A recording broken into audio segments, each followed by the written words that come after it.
Yeah, I think it's smart. Yeah, I mean, obviously, if you drink, especially if you're raised in the kind of like the British Australian culture, you'll have gone, where you're kind of encouraged to get smashed. Especially in university. Yeah, definitely. I have like a tiny little scar because I blacked out one time and I don't remember what happened. Woke up with like a. I think I told the story on the podcast. No, I don't think so. So I went.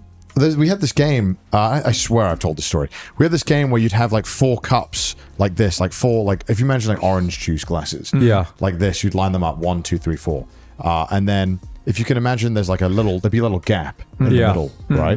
So you'd all take it in turns flicking coins in, which now is also just a dirty thought to think that we were putting coins in our drinks. So you'd have to flick coins in. They'd all have a shot of vodka each in them, and you'd be 4 of you sitting on each side of the table. Yeah. And so you'd flick a coin in, and if you got it in one, and then Joey, you also didn't get it in, you would have to drink it. With the coins inside of it? Well, you wouldn't drink the coin. You'd kind of drink it and then get the coin out. You know what I mean? But that's I know. It's gross. I know. You're fucking university. Yeah, of course.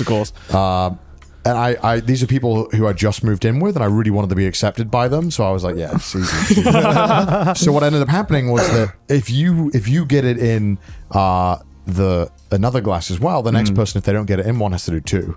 Oh shit! And it can keep going. Yeah. But there's another thing where if you get it in between all of them, you have to do all of them. Like a little gap. Yeah. And if someone doesn't then get, and so I had that, and I had to drink all 4 of them, all these shots, which were very generous shots of vodka, and I was like, oh god, okay. Then I lost again in the middle. And so I ended up doing like 10 shots. It's 4, but they were definitely big. Yeah. Ridiculous amounts of shots back to back. And then everyone was like, yeah, let's go out to the club now. And then I just do not remember. But apparently I went. And then I woke up the next day. I was like, fuck, my head hurts. And I woke up and there's just blood on my wall. And blood all over my room. What? Blood all over my bed. And then I look in the mirror and my eyes completely swollen over. Yeah. And so I must have just fucking face planted at some point on the ground and hit concrete. Cut open my above my head there. Jeez. Very lucky that it was just like there I hit, not my eye. Yeah. And then I got tiny little scar now. You can't see it. But yeah, so that was the first time, and hopefully it'll last. Yeah. It's I think I had like a similar instance in university. There's nothing more terrifying. Peer pressure is a very powerful thing. It is. It is a very powerful thing, which we can say now as adults, fucking overrated. You guys are better than that. Yeah. To me, there's nothing more terrifying than opening my eyes and just not recognizing my immediate surrounding.